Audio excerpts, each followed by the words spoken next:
Depuis la vidéo avec Emric de Elabs, vous avez été nombreux à me contacter pour me demander comment je faisais parler Alexa dans mes automatisations. Alors aujourd'hui, je vous montre avec des exemples concrets et faciles à mettre en place comment faire parler votre maison. On passe tout de suite sur Home Assistant et je vous montre comment faire. Bon, alors je pars du principe où vous avez déjà installé le store de la communauté HACS et que vous savez installer du coup une intégration. Donc vous vous rendez dans le store, donc vous cherchez Alexa, voilà, Alexa Media Player, vous cliquez. Là, normalement, vous aurez un bouton installé. Moi, il est déjà installé, mais sinon, vous aurez un bouton installé. Donc, vous l'installez. Et une fois que c'est fait, vous redémarrez Home Assistant.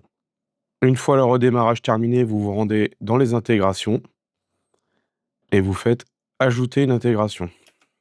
Là, vous recherchez Alexa Media Player. Et donc, ça va vous ouvrir la fenêtre de configuration.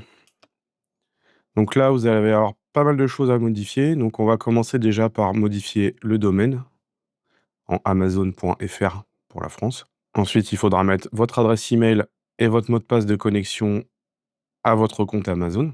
Et vous allez avoir besoin de la clé 2FA. Cette clé, vous allez la trouver dans votre espace Amazon, dans compte et sécurité. Je vais vous montrer comment faire. Ici, vous avez l'URL externe de votre Home Assistant. Donc, il est obligatoire d'avoir une URL externe, sinon le module ne pourra pas fonctionner. Donc, pour ça, il y a plusieurs méthodes. La méthode la plus simple, c'est d'utiliser le cloud Nabucasa.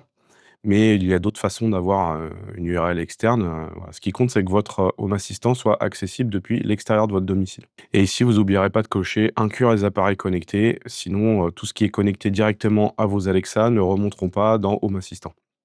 Donc, une fois dans votre espace Amazon, vous allez dans connexion et sécurité. Ici, le prérequis, c'est d'avoir activé la vérification en 2 étapes. Donc, si vous ne l'avez pas fait, vous pouvez commencer déjà par faire ça. Donc, une fois que vous êtes dans les paramètres de la vérification en 2 étapes, il va falloir ajouter une nouvelle application. Quand vous faites ajouter, vous arrivez sur cette page. Ici, vous allez devoir cliquer sur impossible de scanner le code barre, puisque le code de FA, et pour ça, il faut faire impossible de scanner le code barre. Vous copiez ce code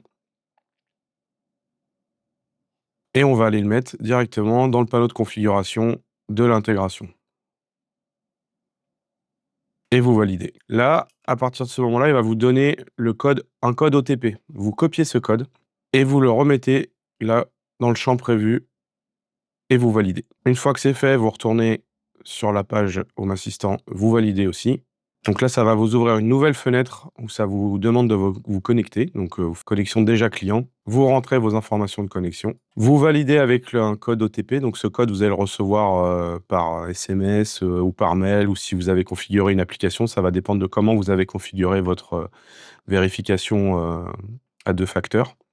Et voilà, vous validez, l'intégration charge et on retrouve tous nos appareils Echo directement associé à notre compte Amazon. Donc moi, je ne mets pas de pièces, vous validez et c'est terminé. Pour cette étape, vous avez ajouté Alexa à votre Home Assistant. Pour ce premier exemple d'automatisation, on va faire quelque chose de très simple.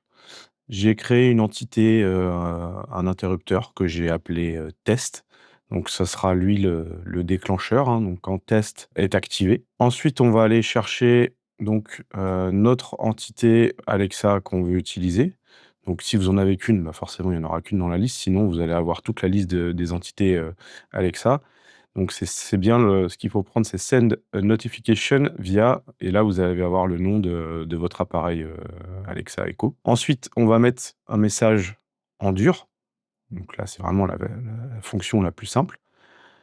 On ajoute un petit délai de 2 secondes et on reset donc notre interrupteur test à la position désactivée. Voilà, c'est vraiment le plus simple, le plus basique que vous pouvez faire via les automatisations avec une notification sur une Alexa. Abonnez-vous à la chaîne Domotique. Pour la prochaine automatisation, on va faire légèrement plus compliqué. Donc toujours notre interrupteur test qui nous sert à activer l'automatisation. Et cette fois, on va donc lire un message sur la même enceinte Echo, mais on va aller chercher la valeur d'un capteur. Donc là, en l'occurrence, la température extérieure chez moi, avec une petite phrase. Donc dehors, il fait, donc on ouvre les parenthèses, On dit qu'on veut l'état du sensor capteur court température et on veut que ce soit arrondi parce que sinon ça va nous dire il fait 17,85 degrés. Bon, c'est pas très intéressant. Donc on arrondit avec round et ensuite on ferme et on finit notre phrase. Degré, point. Toujours la même chose. On attend 2 secondes et on désactive l'interrupteur test pour le remettre dans sa position initiale. Dehors, il fait 18 degrés.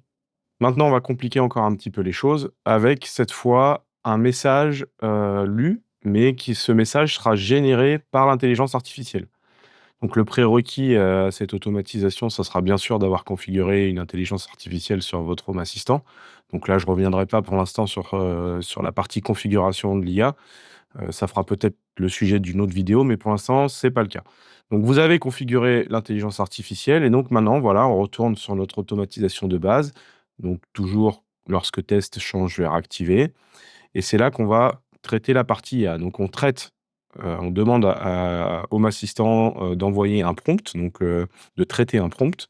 Donc le prompt, il est ici. Donc moi, j'ai mis: «Générer une phrase courte, chaleureuse et motivante pour donner aux viewers envie de s'abonner à la chaîne Domotique». D'ailleurs, n'oubliez pas de vous abonner. Ensuite, on sélectionne, l'agent, en question. Donc moi, c'est OpenAI et Conversation, donc ChatGPT. On va retrouver un peu comme on a eu depuis le début sur nos autres automatismes, ici, le traitement de la notification, qu'on envoie donc, à notre appareil Alexa et cette fois, donc c'est une variable, donc cette variable, c'est la variable réponse IA mais avec des paramètres complémentaires. Donc je vais vous montrer après, pourquoi on est obligé de rajouter ces paramètres à cette variable. Parce que si en fait on ne les met pas, on va recevoir la réponse complète que ChatGPT nous aura faite. C'est-à-dire c'est une réponse avec plein de choses qui sont inutiles dans une notification, vocale, avec, des parenthèses, des trucs comme ça. Donc si vous mettez pas derrière réponse IA tout ce qui va à la suite et ben, à ce moment-là, on va avoir un message complètement nul, avec, ouvrez les guillemets, parenthèse, et après elle va nous lire le message et cetera. Bref, je vais vous montrer un petit peu plus en détail avec le retour de ChatGPT pourquoi il faut mettre ça.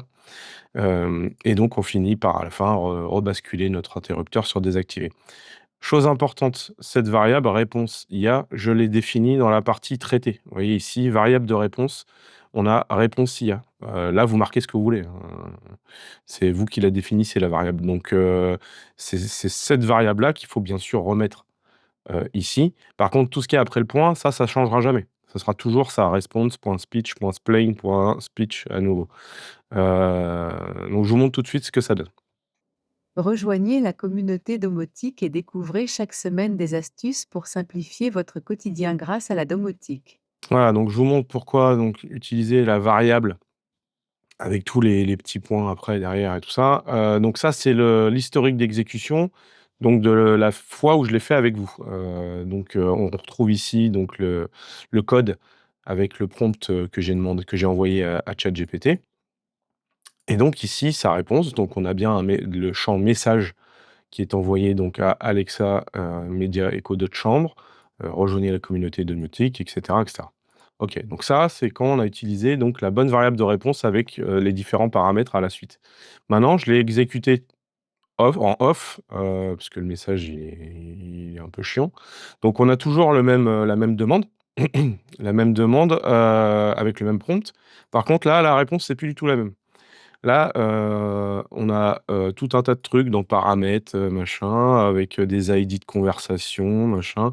Voilà, plein de choses qui sont inutiles et du coup, bah, tout ça, ça va être lu, par votre Alexa. Donc, totalement inutile. Donc, d'où l'intérêt de mettre les paramètres à la suite de la variable pour vraiment filtrer le message et avoir que la partie message qui nous intéresse. On s'arrête là pour aujourd'hui. Vous savez maintenant comment faire parler vos automatisations avec Alexa et donner vie à votre maison. Si cette vidéo vous a plu, n'oubliez pas le pouce bleu, abonnez-vous pour ne rien rater et dites-moi dans les commentaires les sujets qui vous intéressent le plus pour les prochaines vidéos. À bientôt sur Domotique.